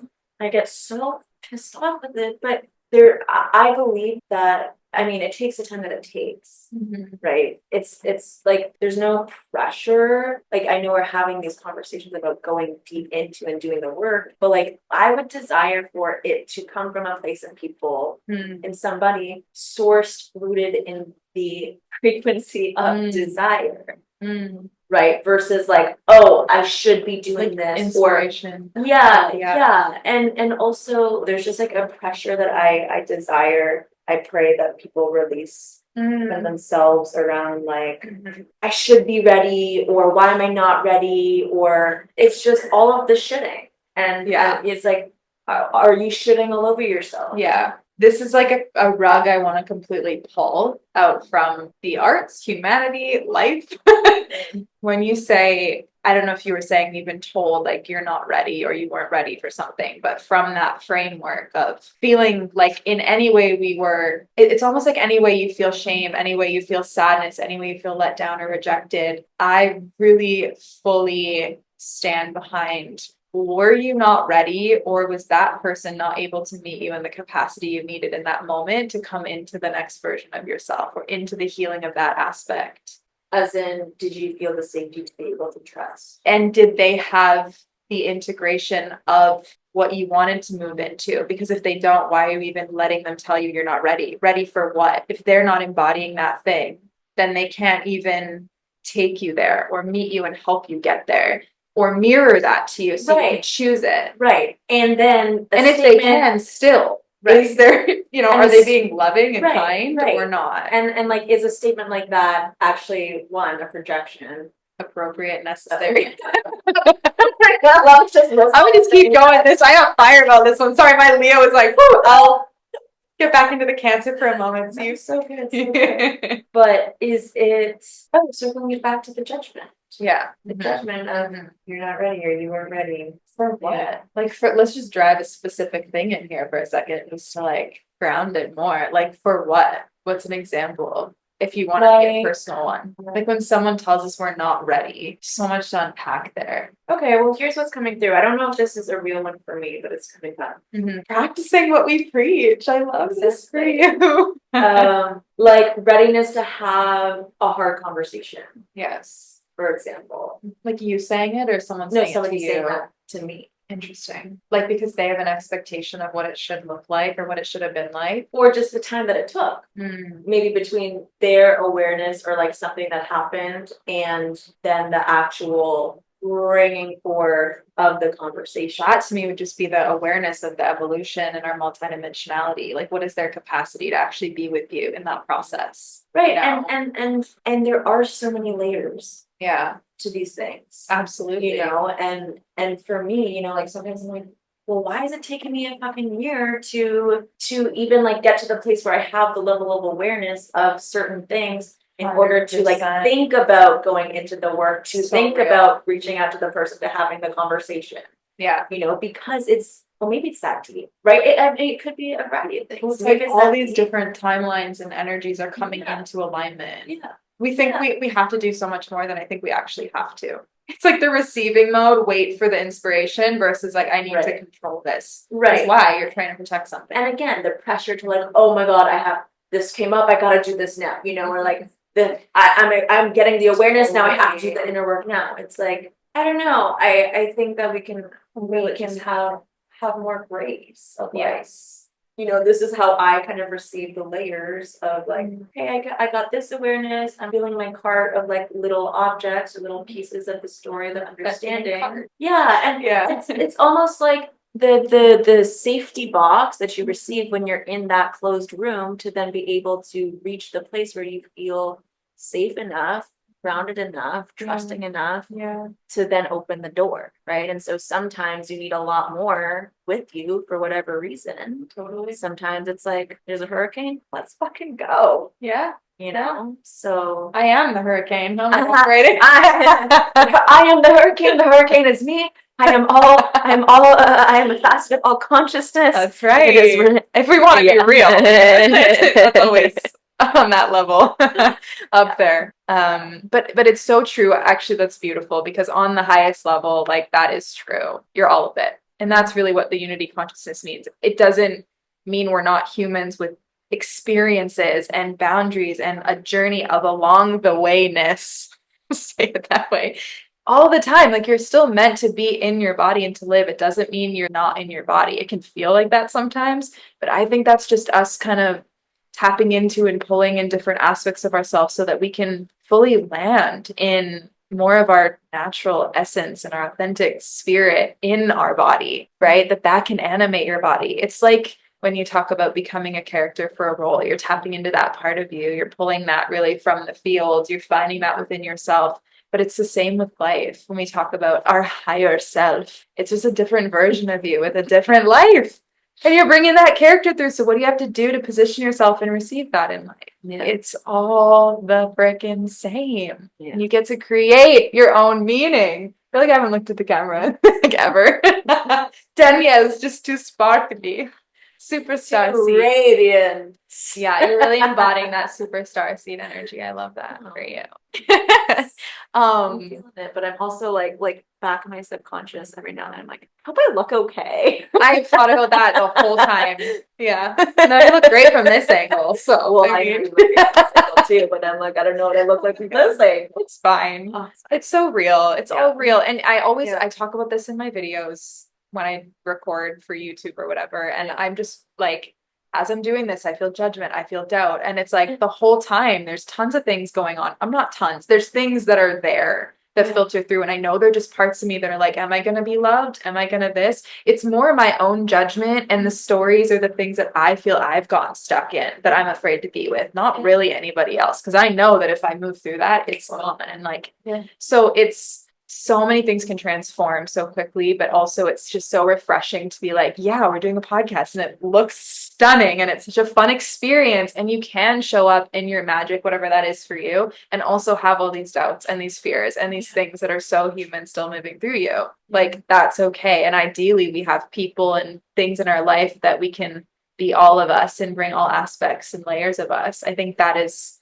truly what living in more of unity consciousness even is. It doesn't mean we're not human anymore. We're like perfectly healed. It means I can be all of me in this moment and in this experience and with these people. And that does require a higher awareness and consciousness and responsibility and reverence and humility and all the things, right? Desire. Yeah, it does take a tenacity, trust, for sure. And all of this is like, the word embodiment has been coming through because I just want to like land everything we're talking about in a way that feels really embodied. Because I mean, it's normal for us to like, woo, the Aquarian floaty air. We're on a magic carpet ride, but like, we're also two humans sitting here right now. And so it's like, how does all of this, maybe that would be a fun way to land it in embodiment, not to just like talk about embodiment, but how does all of this land for you right now in your life in this moment?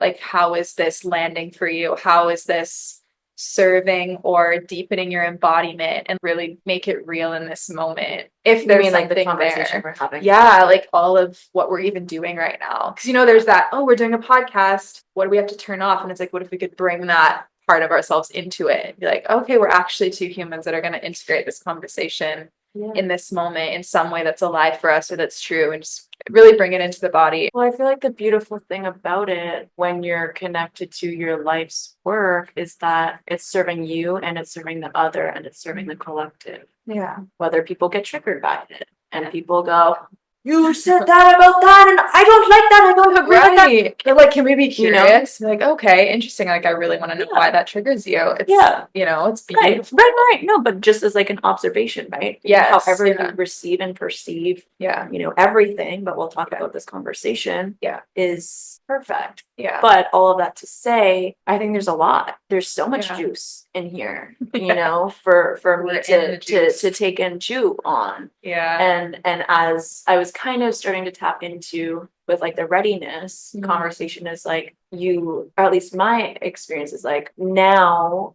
I will continue to integrate this conversation. Yeah. And I don't desire to like force it.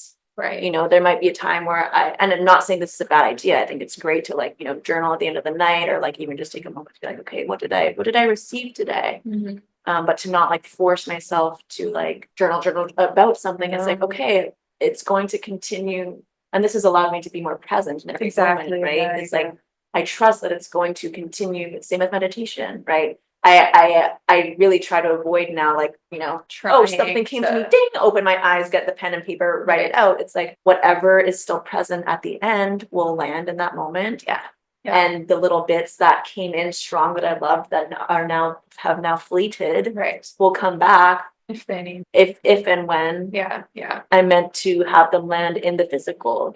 Right. So, I mean, I think we've had some really epic conversations that have activated me, and they will just continue to kind of naturally integrate and show themselves. And I'll have moments of like, oh, and I'll probably text you and be like, oh, that's interesting. 10-minute voice note.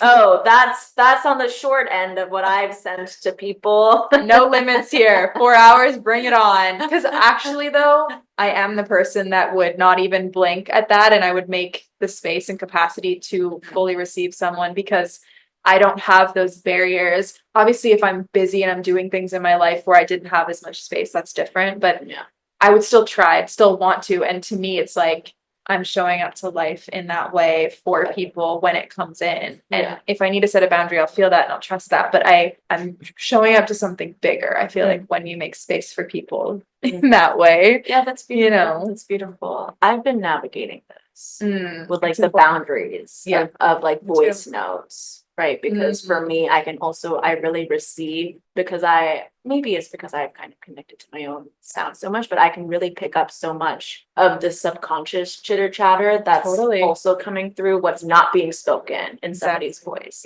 Which is actually how I ended up doing this first one-on-one in-person intensive, because she was speaking all of these things to me for like 2 hours. And I flipped it on its head. And I was like, this is what you think. Yeah. I love But this. I challenge you that actually the opposite of all that is true. You know, and because of what I was just kind of picking up on through her sound and also kind of knowing her, but Exactly. so yeah, it's just something I'm personally navigating is like, No, it's important. I love it and I receive it, but I think that for me, I wouldn't listen to it or receive it from just anybody. I totally Certain people, certain settings, yes. Yeah, 100%. But I don't think I would for just. Well, there's also like, why is this person sending me an hour voice note? Like, it does depend who it is, not in like a mean way, but just like why. It's just like What's if you the context? A couple minutes, there's like something, there's something deeper else. moving, you know, and exactly. Yeah. Anyways, it's just interesting. I've definitely really been on a journey of like the Yeah. voice notes, sending the long ones, receiving the long ones, and then I was like no voice notes, and now I'm coming back into it, but then it's like it's the all nuance, energy. the nuance and the energy because it's waves. Yeah. And being able to regulate and keep ourselves in our own center so that we don't take on as much and we learn how to navigate and just respond to the thing that's the most true. I think that's also a gift to people. Right. Yeah. But then it's also you said land, but we're taking back off. We just need an appointment. No. But then there's also knowing your place. Right. Especially as a mentor, I'm not a human design reflector, but I'm a pretty natural like reflector.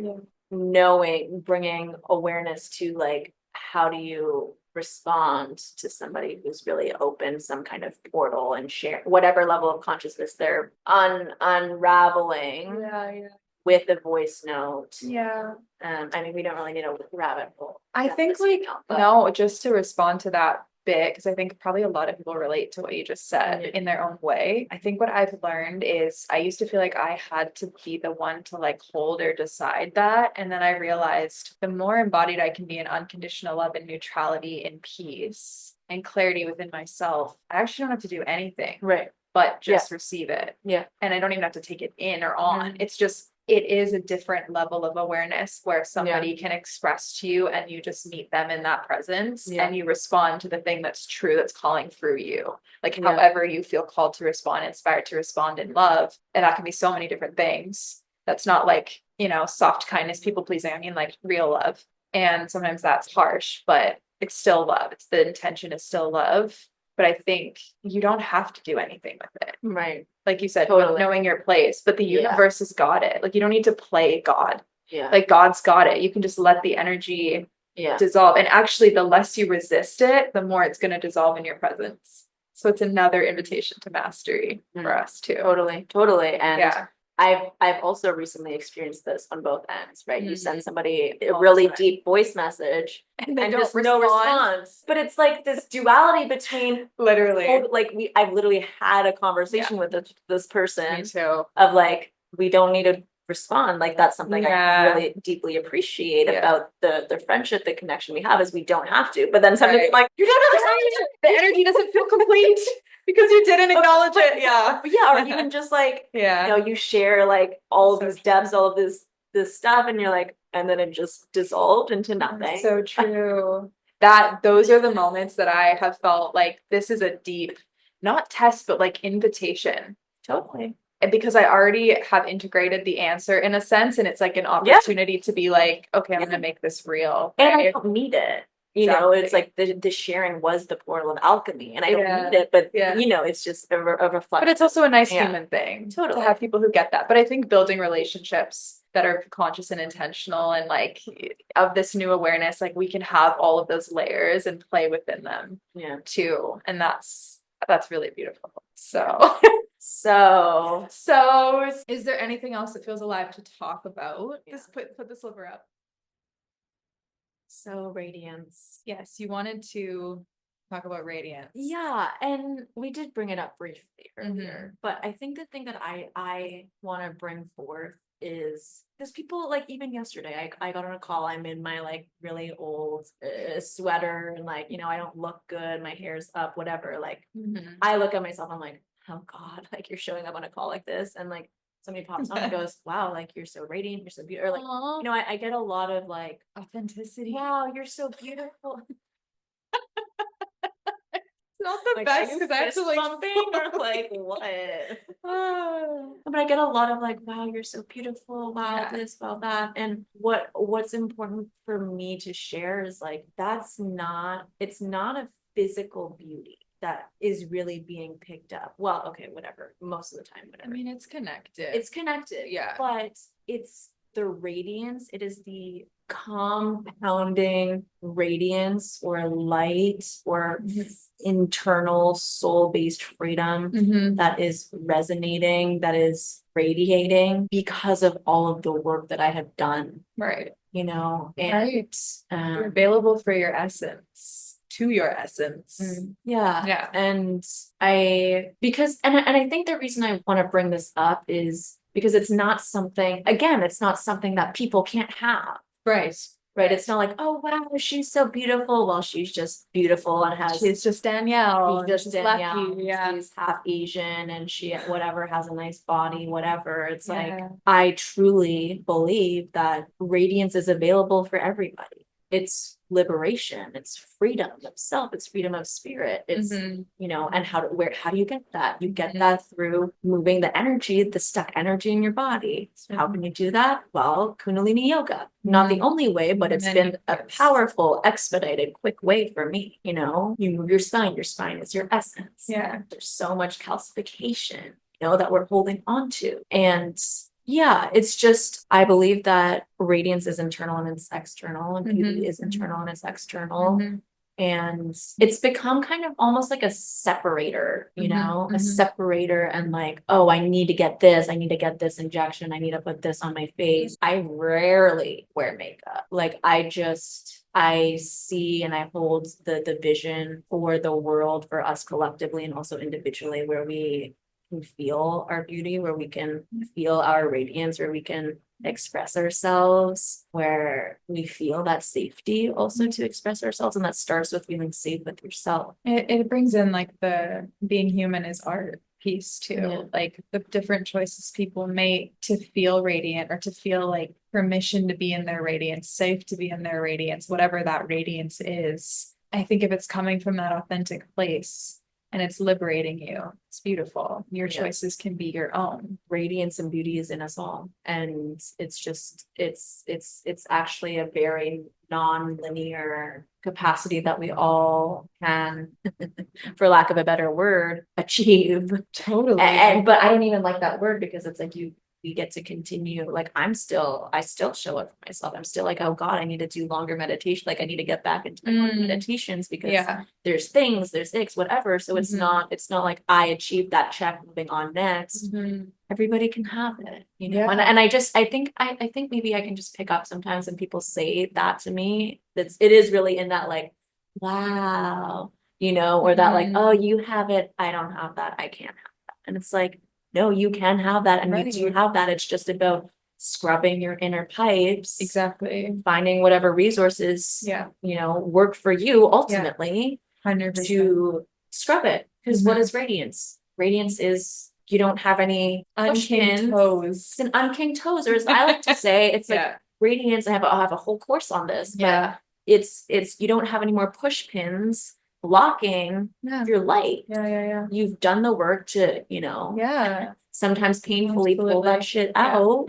And now you're a lighthouse beaming. Beaming. That mirror for others. It is the authenticity. Like you're showing up in however's true for you in the moment. The authenticity.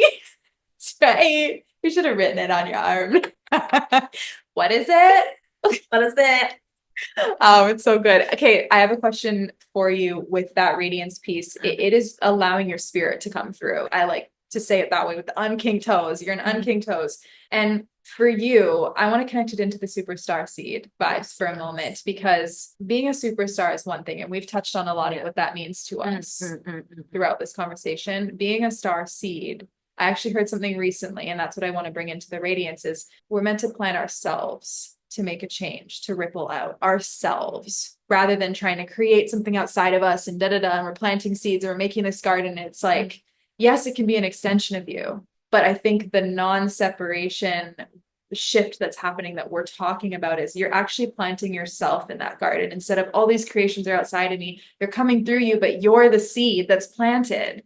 You're what's allowing that through in your life. You're the one that's like the vehicle for the art. It's you. And I think we have been, you know, ourselves in so many ways. So we're doing that to others, and we're doing that to life itself, and we're doing that to nature, and we're doing that to animals. Oh God, it'll make me cry if I really think about that. Like, we're doing that to life itself. And to be a star seed, that other half is, how am I planting myself to be my awakened, liberated spirit, my authentic sound for this world, bringing harmony through my own awareness of my connection to all things, to how I treat every living being, how I show up to every single moment of my life, every aspect, everything that comes to me. I'm not saying it's easy, but if you're not doing that, what are you doing? Is my question. And I don't mean that in like a way of like, if you're not doing that, what the fuck are you doing? I don't mean that just to like, I don't mean that in a way of like, if you're not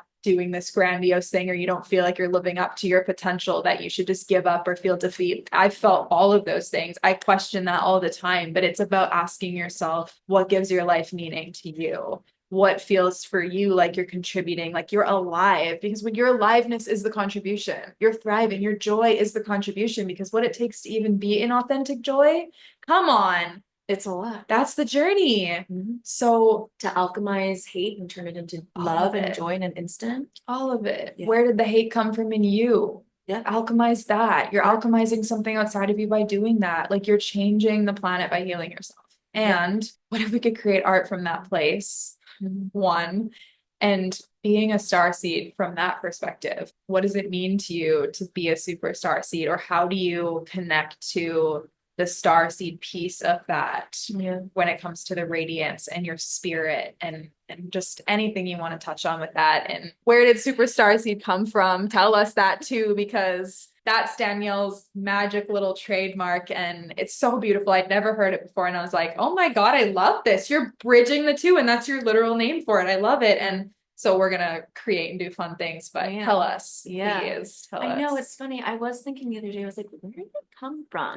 But it again, no, but like, how did it come to me, through me? And I am it. But it's like when people ask about the bridge. I'm right. like, it's like no, it literally just journey. came. Like, it was very much like I just having a casual, I think it was a literal like just WhatsApp conversation with somebody, and I was like, you know, like superstar, like it just like, it was like superstar was right there, and then starseed was right there, and then I literally just was like, you know, like superstarseed, and then I was like, whoa, whole moment. But then again, I like, this is kind of what I do, is I just like, and then I just energetically walk away and so it's really just one of those little like moments, you know. Yeah, I like to say it's like Mario Kart, and it's like if you're listening to your intuition enough, that's when you get on the lane where you pick up the star. I love that.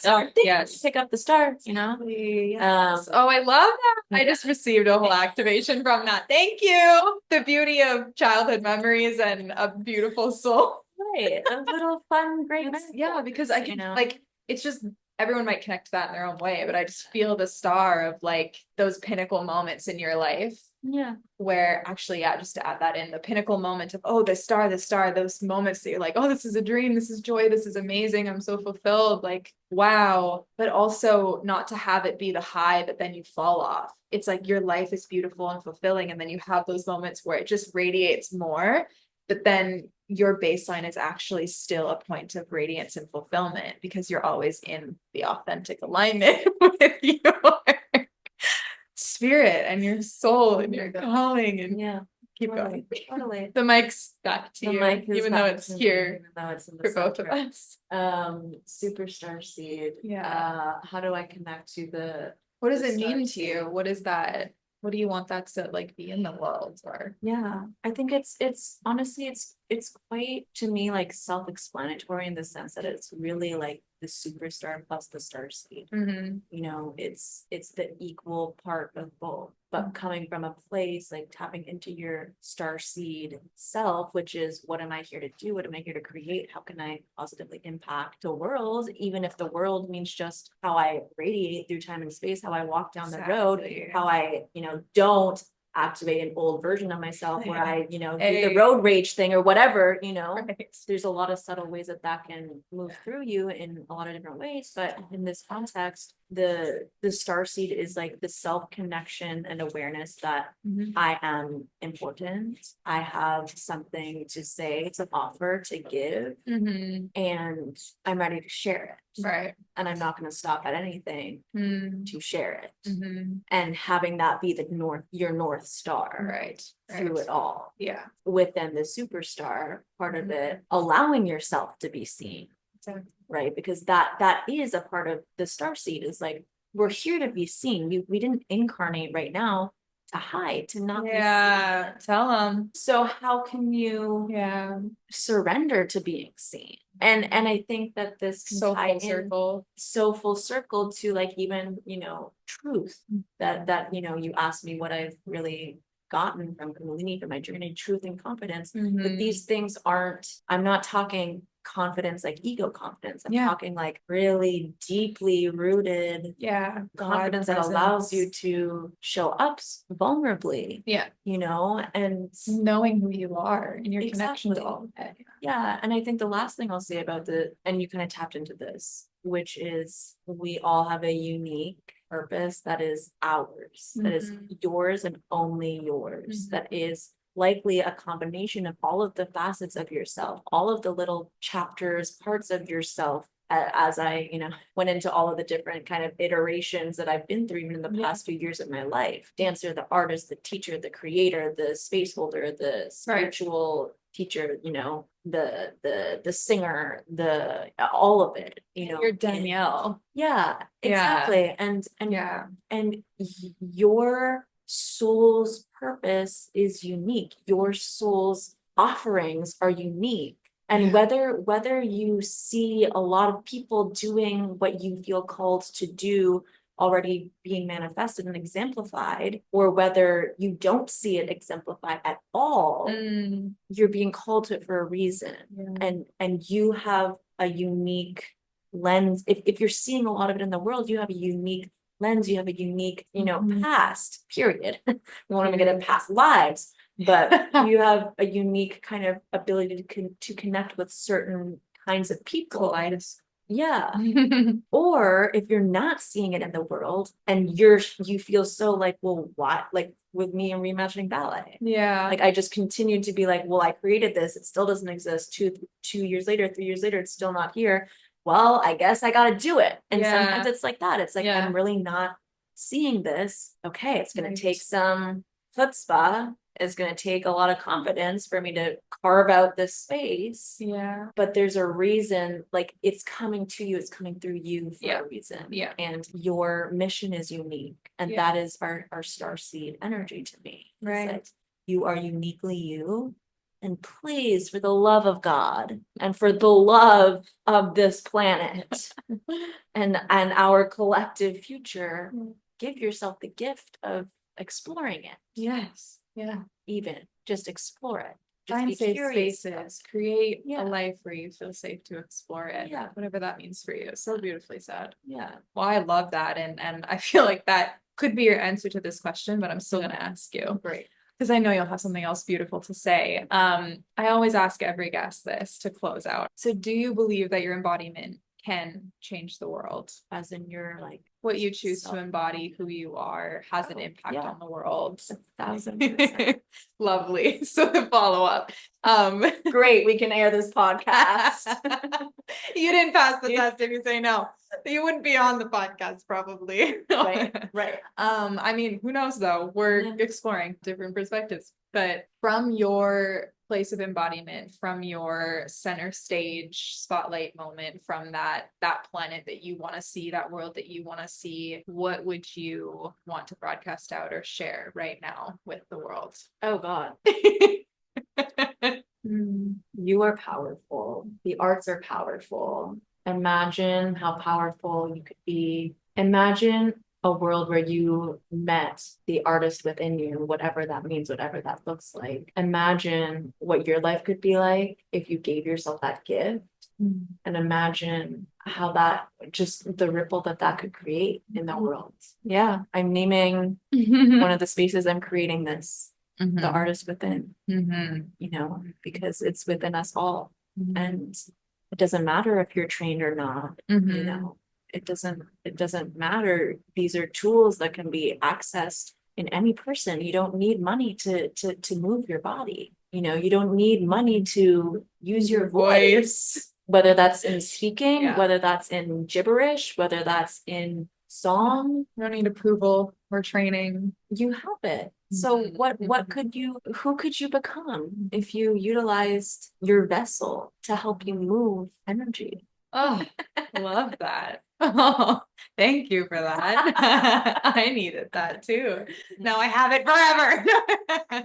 Can you share about yourself, how people can connect with you if they want to come into your world, anything you're offering right now? Tell us. Yeah, I'm not offering a ton right now because I'm tapping into my own superstarseed self is kind of my priority right now, and kind of shifting my relationship to the work that I'm creating. However, I'm always open, like find me on Instagram, follow me on Instagram, slip into my DMs. Let's just have a conversation. You know, I do one-on-one mentoring with people. I call it, you know, career coaching, and also, you know, life coaching too, life mentoring. I do in-person intensives with people, as I mentioned, which are so fucking powerful. Like, it's insane. The best. It's the best. Truly just, it blows me away every time I do them. I'm like, wait, you were there 2 days ago, and whoa. Yeah.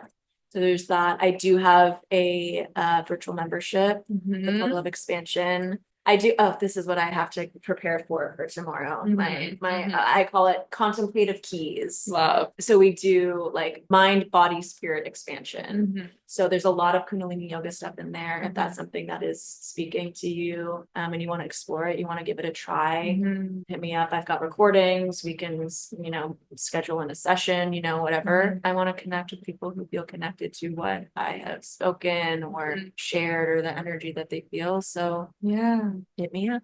Yes. Hit me up.